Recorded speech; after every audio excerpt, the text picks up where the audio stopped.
seguir, fazer um estudo científico, aí sim definir se a droga funciona ou não. Doutor Gilberto, como parte da decisão do paciente, né, de foro íntimo aí para começar a tomar o medicamento, a gente sabe que depois que essas pesquisas começaram a ser feitas, a dimensão que se tomou foi diante do depoimento dos próprios pacientes nas redes sociais, em canais de vídeo na internet. Como é que elas conseguem esse medicamento, já que o médico não pode receitar? Bom, eu acho que está havendo um equívoco. Esse senhor que colocou agora, colocou uma única pessoa. Pelos meus cálculos grosseiros, foram mais de 40 mil pessoas que tomaram esse medicamento. O que deveria o Ministério fazer é procurar esses pacientes para que eles sirvam de base para os dados clínicos. E tem outra coisa também, que essa insistência é uma insistência um pouco não verdadeira, porque esses dados começaram dentro do Hospital Amaral Carvalho, em Jaú, na década de 90. Isso foi feito com autorização documentada do Ministério da Saúde, porque a Anvisa não existia. Acredito que as exigências da Anvisa hoje não sejam muito diferentes da época. E a comissão de ética desse hospital é quem pediu autorização ao Ministério da Saúde para fazer esse tipo de tratamento. Então não vamos imaginar que essa pesquisa não é assim que se faz ciência. Eu tenho 47 anos, garanto que eu fiz muito mais pesquisa que muita gente, ou quem está falando. Porque eu tenho, só sobre esse trabalho, foram publicados 9 trabalhos internacionais. Tem uma porção de teses defendidas em animais, em que quiser. Agora, sobre a toxicidade, a não ser que a Unesp de Botucatu não seja condizente com isso. Ela expediu um documento dizendo que a substância não era tóxica. Gilberto. Então eu acho que essas coisas têm que ser analisadas da melhor forma, não é assim. E como não é um medicamento que não está... A minha pergunta era, como não está no mercado, né, e não tem como você dar... o médico não tem como ter receita, dar receita, como é que as pessoas conseguem? Não, a pergunta é muito clara.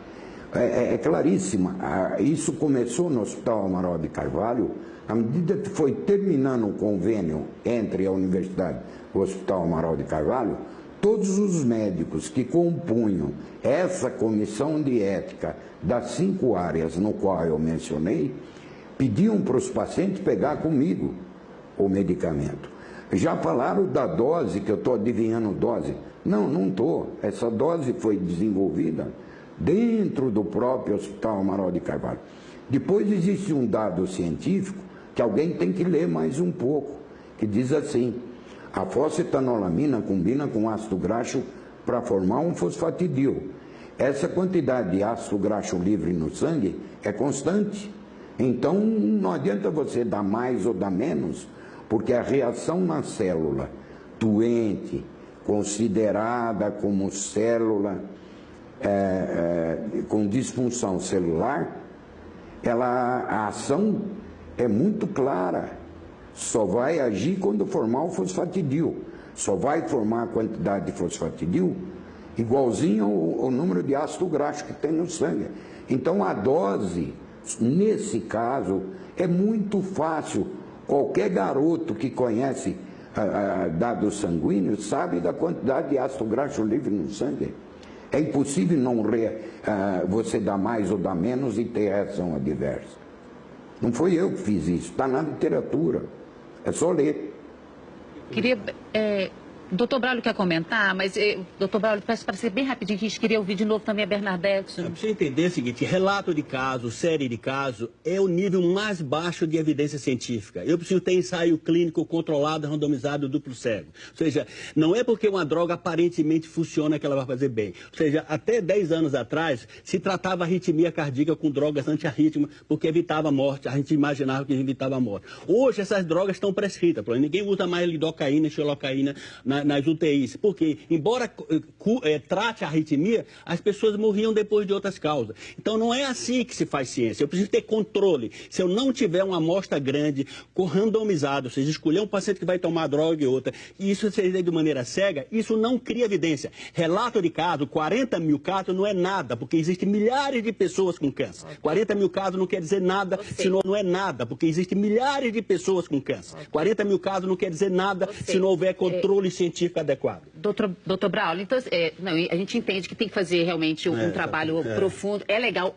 ouvir as pessoas que estão usando e que já têm algum resultado. Eu queria voltar a palavra para você, Bernadette. Você queria fazer um adendo, fazer um comentário do...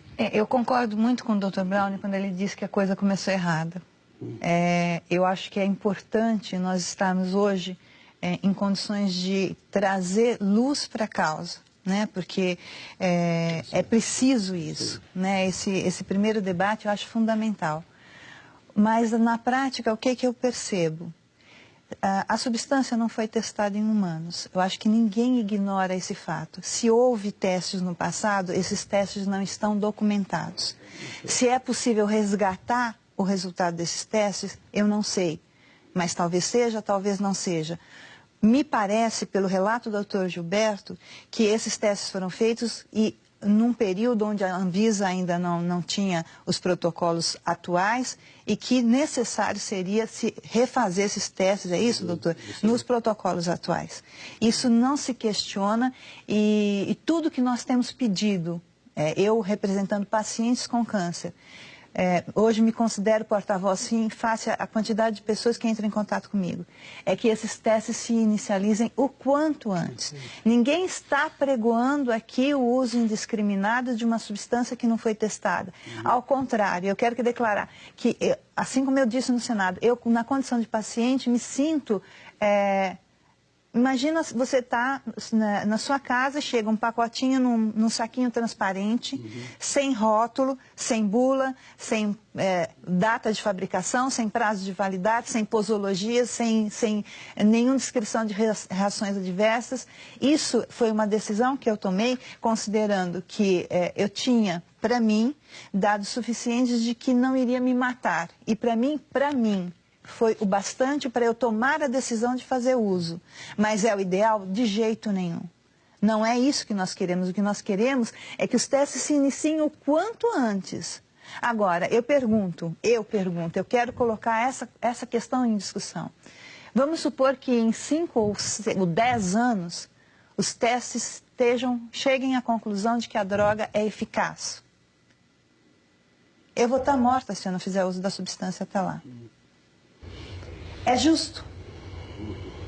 É justo que as pessoas no futuro digam, paciente A, B, C, D, hoje eu tenho, na minha caixa de mensagens, as pessoas disseram, meu pai morreu com a liminar na mão e não recebeu a substância, lutou contra um câncer de 4 anos, 5 anos, 10 anos.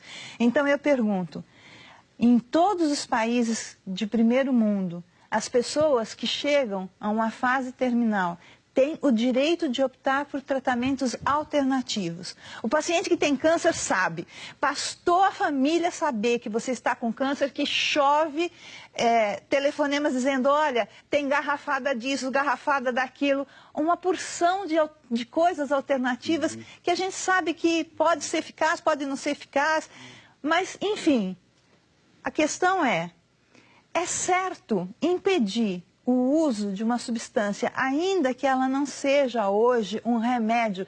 Nós sabemos disso, ninguém está negando isso. Os pesquisadores, todo o clamor popular, eu concordo, doutor, há um clamor, mas o clamor não é para liberação indiscriminada, mas para que haja pesquisa séria e que se chegue a uma conclusão. Você não tem medo de usar um remédio que não foi... Não, eu tenho medo do câncer me matar, disso eu tenho medo.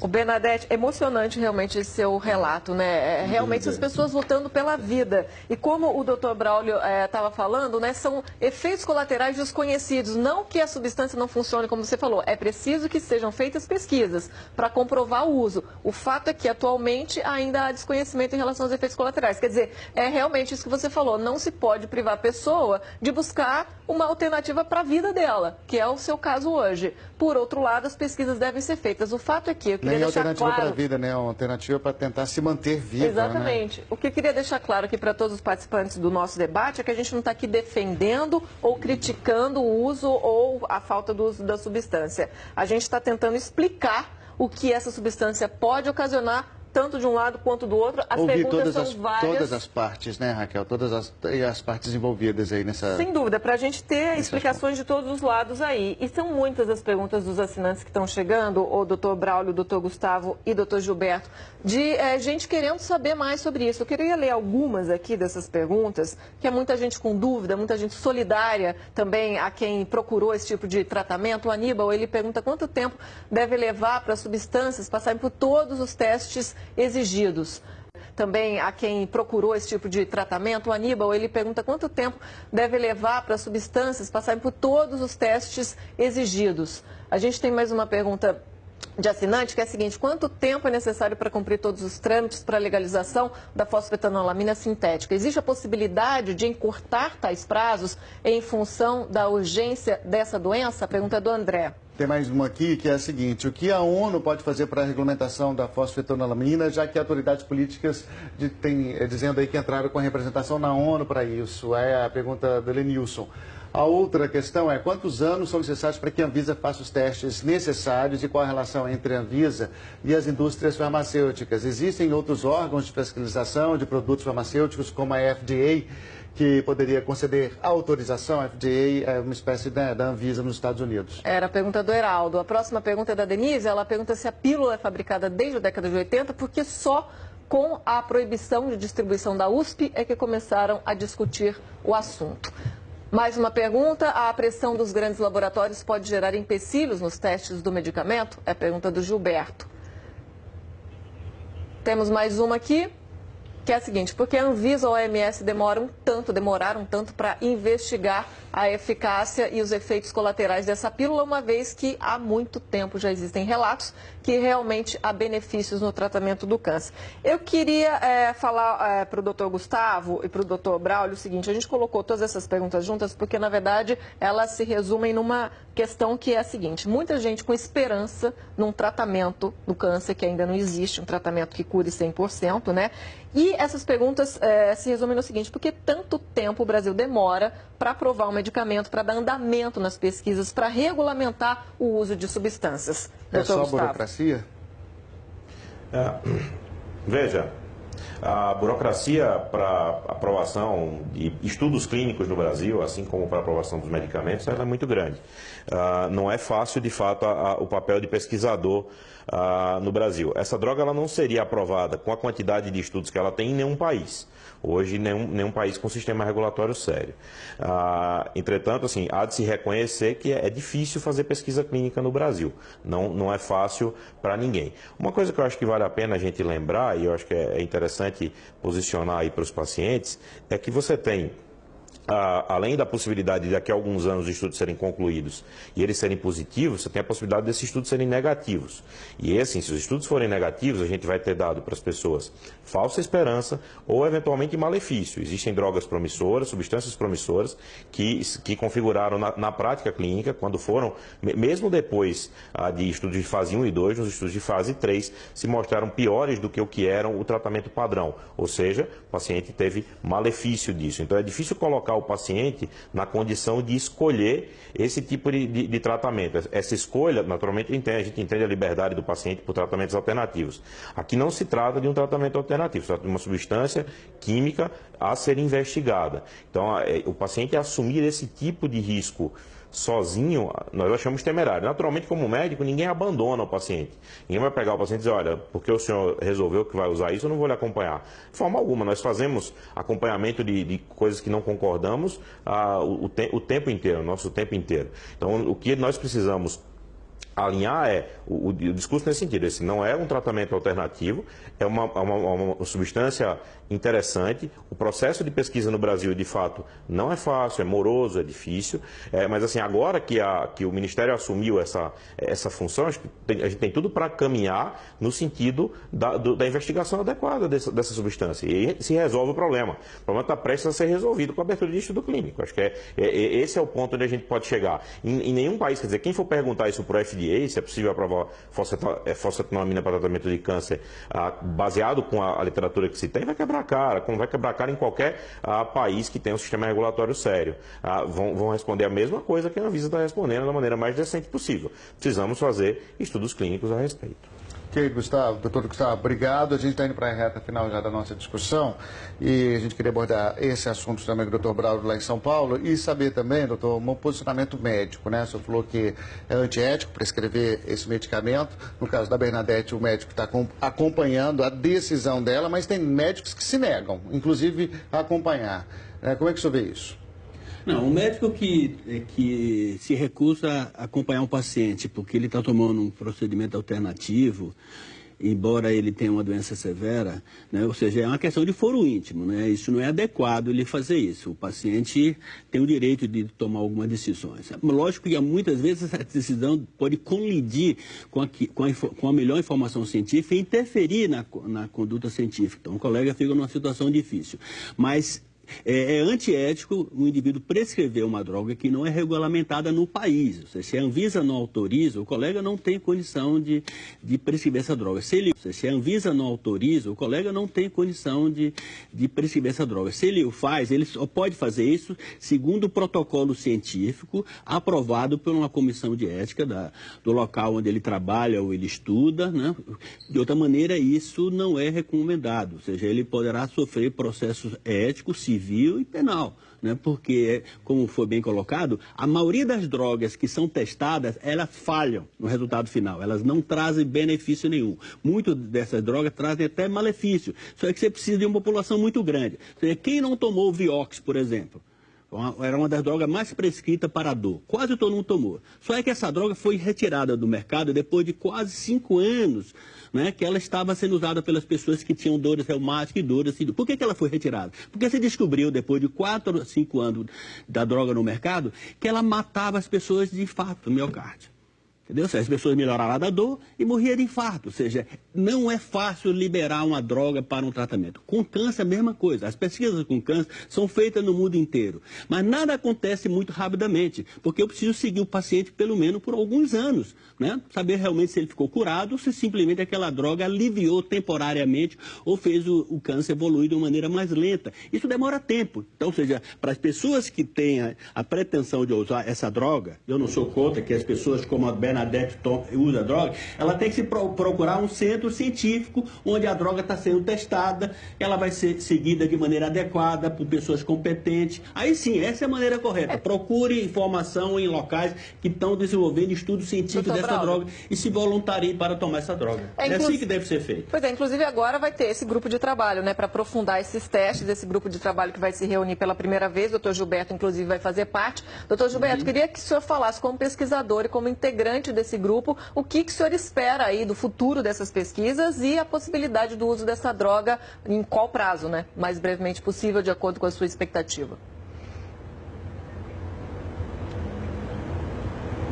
Bom, o que eu posso dizer sobre a droga, eu conheço ela há mais de 20 anos. E começou dentro de um hospital, começou com um paciente, com um processo randomizado, tudo direitinho. Agora, esse processo não foi finalizado, não é por responsabilidade minha.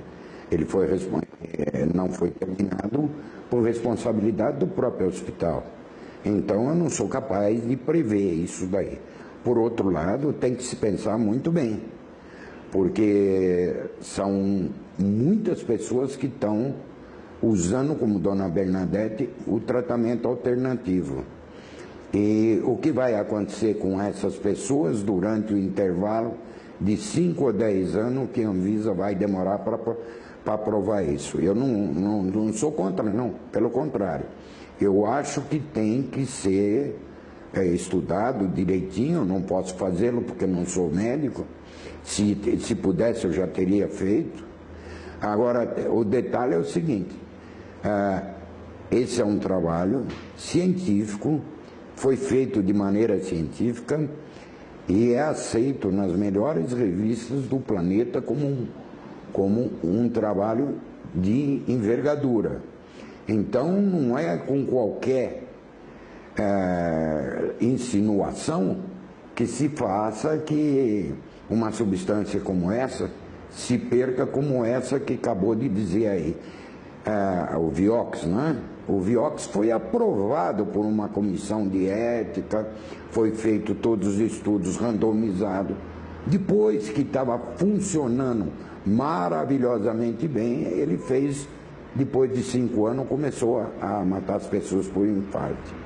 A experiência que nós temos vinda do próprio hospital, já se vão 25 anos. Então, fica aí uma coisa para ser discutida, não por mim, mas por médicos.